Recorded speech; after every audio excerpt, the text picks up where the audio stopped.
Sun 2030 Mumbai, Maharashtra, republic of India. Rohit पिछले कई घंटों से अपने लैपटॉप के सामने बैठा था। अचानक लैपटॉप से कोई कोड खुल गया हो ऐसी आवाज आई और एक सेकंड के लिए रोहित की आंखें चौड़ी हो गई। वो स्तब्ध हो गया क्योंकि पिछले एक हफ्ते से रोहित प्रोटेक्ट द वर्ल्ड नाम की किसी वेबसाइट पर एक रहस्यमय एग्जामिनेशन क्रैक करने की कोशिश कर रहा था। ये एग्जामिनेशन बहुत ही विचित्र और एक्सट्रीमली हार्ड थी, जिसे हल करना बिल्कुल ही आसान नहीं था। लेकिन लगातार 7 दिन की मेहनत के बाद रोहित ने आज ये कर दिखाया था।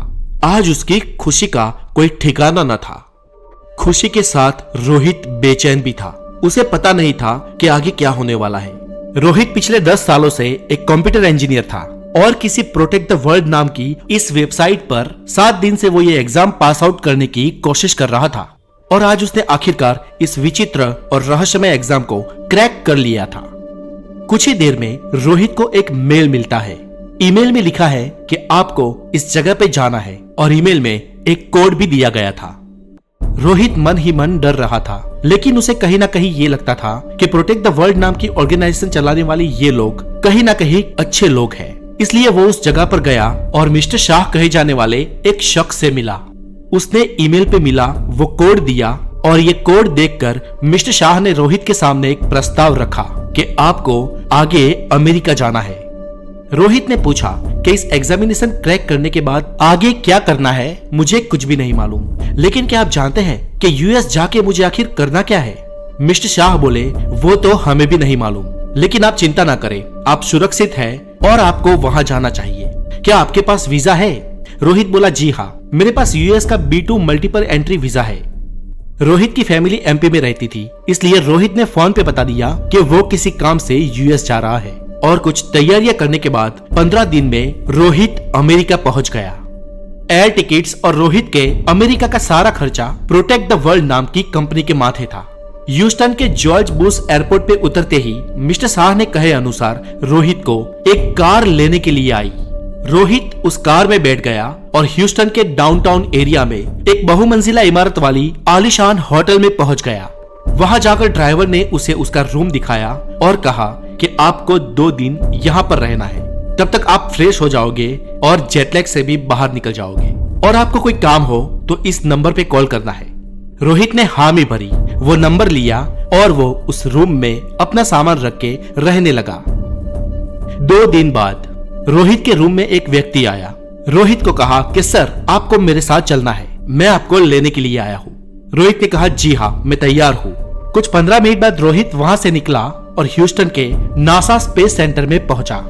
वहां पहुंचते ही विजिटिंग एरिया की बिल्डिंग के पीछे, जहां एक ग्रेवयार्ड है जहां पर नासा के अब तक के स्पेस में मरे एस्ट्रोनॉट्स की कब्रें हैं, उसके पीछे की एक खुफिया जगह में रोहित को ले जाया गया और एक छोटे से कमरे के भीतर एक डीप बंकर बनी थी। उस बंकर में रोहित एंटर हुआ। अंदर जाते ही रोहित स्तब्ध हो गया। नजारे बहुत ही आलीशान थे।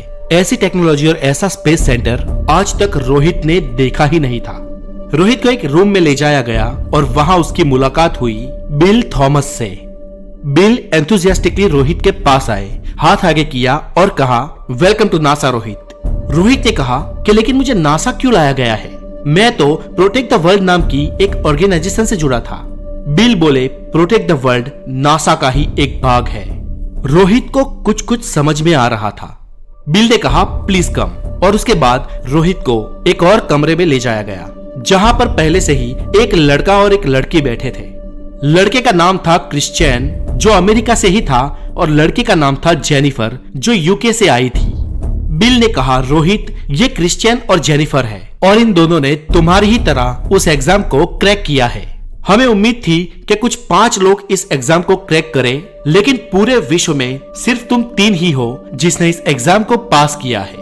इसलिए अब नासा ने ये सोचा है कि और 2 लोगों की वेट न किए बिना आप तीनों के साथ प्रोजेक्ट शुरू किया जाए। रोहित ने कहा, पर वो प्रोजेक्ट क्या है? जेनिफर बोली, जी हाँ, मैं भी यही जानना चाहती हूँ। बिल बोले, दोस्तों, हम आज 2030 में जी रहे हैं और हम ग्लोबल वार्मिंग का बेहद ही बुरी तरह शिकार हुए हैं। पृथ्वी का जलवायु इतना बिगड़ चुका है कि हमारी आने वाली पीढ़ी शायद इस पृथ्वी पे जिंदा नहीं रहेगी। और हमारी तीसरी पेटी के लिए इस पृथ्वी पर जिंदा बच पाना 100% इम्पॉसिबल है।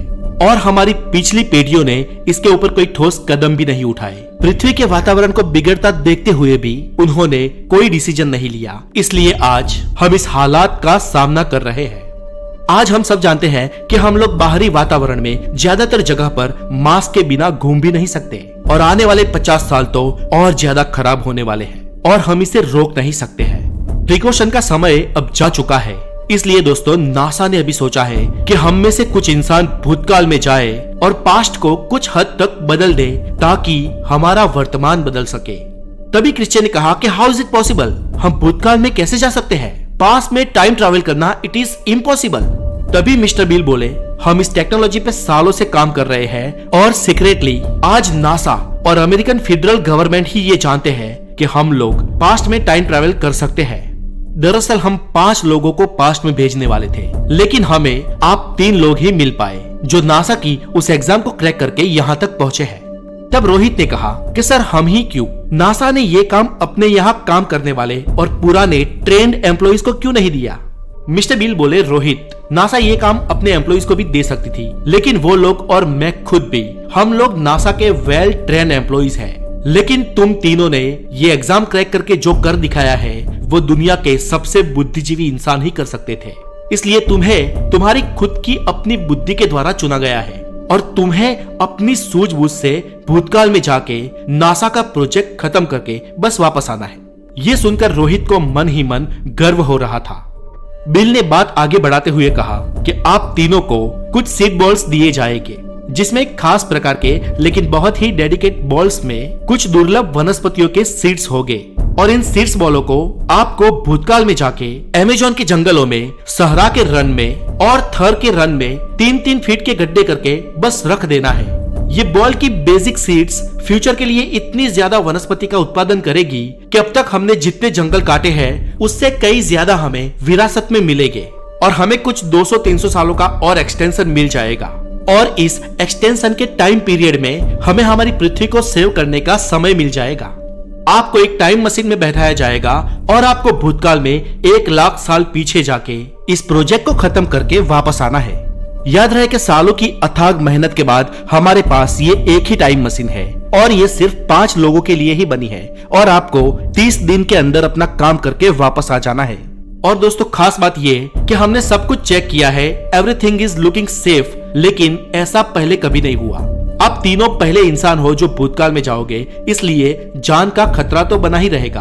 अगर आप चाहो तो एक दिन सोच सकते हो और फिर अपना डिसीजन हमें बता सकते हो। बिल की ये बातें सुनकर रोहित, जेनिफर और क्रिश्चियन तीनों लोग एक दूसरे का मुंह देख रहे थे। बात खत्म होते ही तीनों लोगों ने चर्चा की, इसलिए तीनों एक बात पे अग्री हुए कि वो टाइम ट्रैवल करेंगे और भूतकाल में जाके नासा का प्रोजेक्ट खत्म करके आएंगे। दूसरे दिन तीनों बिल से मिलते हैं। बिल को कहते हैं कि जी हाँ, हम जाने के लिए तैयार हैं। उसके बाद तीनों को कुछ 1 महीने की प्रोफेशनल ट्रेनिंग दी जाती है और 1 महीने बाद उन तीनों के पास्ट में जाने का समय आ जाता है। जाने से पहले बिल उन्हें एक खास मशवरा देते हैं कि आपको वहां पर जो सिखाया है वही करना है और किसी भी स्पीसीज को या जीव को परेशान नहीं करना है और मारना तो बिल्कुल ही नहीं है, क्योंकि पता नहीं वो स्पीसीज उनके फ्यूचर के लिए कितनी इंपॉर्टेंस हो, जिसके कारण हमारे वर्तमान में बहुत बड़ा अंतर पड़ सकता है। तीनों ने कहा जी सर, ऐसा ही होगा और वो तीनों एक टाइम मशीन के अंदर जाते हैं और ट्रेनिंग की सीख के अनुसार जेनिफर मशीन में टाइम सेट करती है। आज से पूरे 1 लाख साल पहले का टाइमिंग का काउंटडाउन शुरू होता है। 10, 9, 8, 7, 6, 5, 4, 3, 2, 1, 0 और मशीन के सामने एक सफेद रोशनी छा जाती है और कुछ ही समय बाद वो लोग भूतकाल में होते हैं। तीनों के मशीन के कांच के सामने कुछ खूबसूरत वादियां दिखाई देती है। तीनों अमेज़न के जंगल में होते हैं और कुछ देर बाद मशीन से बाहर निकलते हैं। बाहर निकलते ही नजारा मंत्रमुग्ध कर देने वाला होता है। कुछ विचित्र टाइप के कीटक और कुछ रेयर स्पीसीज की वनस्पति दिखती है। रोहित कहता है कि चलो अब हम जल्दी जल्दी अपने अपने काम में जुड़ जाते हैं। तब क्रिश्चियन कहता है कि यहाँ पर अमेज़न जंगल में तो ऑलरेडी ही बहुत सारी वनस्पति है, तो हमें और वनस्पति के लिए सीड्स क्यों डालने हैं? रोहित कहता है कि जो हमें काम दिया गया है, जो हमें ट्रेनिंग दी गई है, बस हमें उतना काम करना है और वापस पहुंच जाना है और कुछ नहीं। नासा वालों ने हमें यहाँ कुछ सोच के ही भेजा होगा ना। तीनों लोग तीनों अलग अलग रास्ते पे चले जाते हैं और उनके साथ जो बॉल्स थे वो 3-3 फीट के गड्ढे करके उसमें लगा देते हैं। कुछ 10 दिन की मेहनत के बाद तीनों वापस अपने टाइम मशीन की ओर लौटते हैं और तीनों डेजर्ट ऑफ थर की ओर रवाना होते हैं और वहां पर भी 10 दिन देते हैं, सीड्स डालते हैं और फिर टाइम मशीन में वो अपने अंतिम पड़ाव सहरा के रन की ओर जाते हैं। कुछ ही समय बाद वो सहरा के रन में होते हैं। चारों ओर रेगिस्तान और कुछ नहीं, बस भट्टी की तरह रेत के टीले तप रहे होते हैं। पिछले 20 दिन में उन्होंने बहुत ही अच्छा काम किया था। दुनिया के 2 बड़े हिस्से में वो सीड्स बोके आए थे और अब उनके काम का ये आखिरी चरण था और उनके पास इसके लिए 10 दिन बचे थे। तीनों 3 अलग अलग दिशा की ओर जाते हैं और अपना काम शुरू कर लेते हैं और 10 दिन बीत जाते हैं।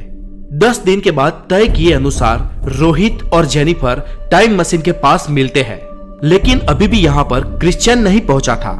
बहुत देर हो जाती है लेकिन अभी भी क्रिश्चियन का कोई अता पता नहीं है। रोहित ने क्रिश्चियन के जीपीएस को ट्रैक करने की बहुत कोशिश की, उसके लोकेशन का पता भी लगाने की कोशिश की, लेकिन कुछ भी हाथ नहीं आ रहा था। अब जाने का वक्त बहुत ही नजदीक था। जेनिफर ने कहा कि रोहित हमें अब वापस जाना चाहिए क्योंकि वापस जाने में हमारा टाइम हो रहा है और अगर टाइमिंग में गड़बड़ हो गई तो कुछ भी हो सकता है। रोहित बोला प्लीज जेनिफर थोड़ी और वेट कर लेते हैं। उन्होंने 2 घंटे और वेट की लेकिन क्रिश्चियन का अभी भी कोई नामो निशान नहीं था। जेनिफर ने कहा रोहित अब हमें चलना चाहिए, शायद हम में से कोई खो गया हो और क्रिश्चियन आज यहाँ होता तो वो भी यही करता जो हम अब करने जा रहे हैं। रोहित और जेनिफर उदास मन से मशीन में एंटर हुए। उन्होंने वापस वर्तमान में आने का टाइम सेट किया।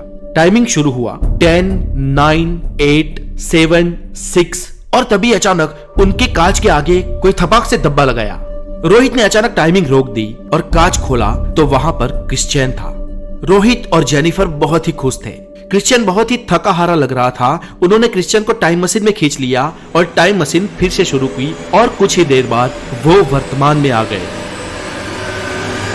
वर्तमान में मिस्टर बिल और उनकी टीम उनके स्वागत के लिए बाहर ही खड़े थे।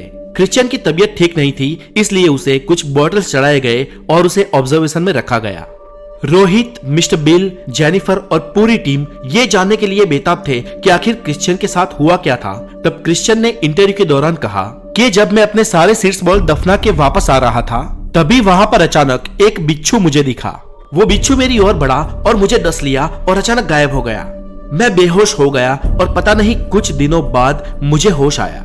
और सर जब मुझे होश आया तो मैं बहुत ही विचित्र घटना देख रहा हूँ। वहां पर बहुत सारे बिच्छू थे और मेरे डाले हुए बॉल्स खुदर खुदर के वापस निकाल रहे थे और सारे बॉल्स जो मैंने बोए थे वो अब जमीन से बाहर आ गए थे। मैं अपनी जान बचा के जैसे तैसे वहां से भागा। मेरा जीपीएस भी खो चुका था, इसलिए मुझे ये भी पता नहीं था कि हमारा लोकेशन कहाँ है, लेकिन मैं फिर भी किसी तरह लोकेशन तक पहुंच गया। फिर रोहित ने और जेनिफर ने मुझे टाइम मशीन के अंदर खींच लिया और आज मैं आपके सामने हूँ। सर कुछ देर तो वहां पर मुझे लगा कि मैं उसी समय में फंस के रह जाऊंगा। ऐसा कहते कहते क्रिश्चियन रोने लगा। फिर कुछ देर बाद शांत होकर उसने पूछा कि क्या वर्तमान में कोई फर्क पड़ा है, क्या हमारा मिशन सफल हुआ है। तब मिस्टर बिल बोले कि दोस्तों जी नहीं, यहाँ पर वर्तमान में कुछ भी फर्क महसूस नहीं हुआ है। मुझे लगता है कि जो सीड्स आपने अमेज़न के जंगलों में बोए थे वो सारे कीटे कूदे बाहर निकाल दिए होंगे और पक्षी और जीव जंतु उस सीड्स को खा गए होंगे और सहरा के और थर के रन में ठीक वैसा ही हुआ होगा जैसा क्रिश्चियन ने हमें बताया। सीड्स के बॉल बाहर निकल गए होंगे और बेहद ही धूप के कारण वो नष्ट हो गए होंगे। तो इसका मतलब हमारा मिशन असफल हुआ? रोहित ने पूछा। मिस्टर बिल बोले जी नहीं दोस्तों, आपके इस मिशन के द्वारा ही हमें ये पता लगा है कि हम किसी भी तरीके से भूतकाल में छेड़छाड़ नहीं कर सकते। हम भूतकाल को नहीं बदल सकते हैं, इसलिए अब भविष्य का सामना करने के लिए हमें वर्तमान को ही बदलना होगा। हमें वर्तमान में ही कुछ ऐसे उपाय ढूंढने होंगे जिससे हमारा भविष्य बदल सके। और मैं राष्ट्रपति जी से यह गुजारिश करूंगा कि आप तीनों को अवार्ड दे और आप तीनों को नासा में परमानेंट जॉब के लिए मैं रखता हूं। तो ऐसे ही साइंस फिक्शन और नॉलेजेबल वीडियोस के साथ फिर मुलाकात होगी। अगर आप नए हैं तो द नॉलेज को जरूर सब्सक्राइब करें। अपना बहुत सारा ध्यान रखें। Take care.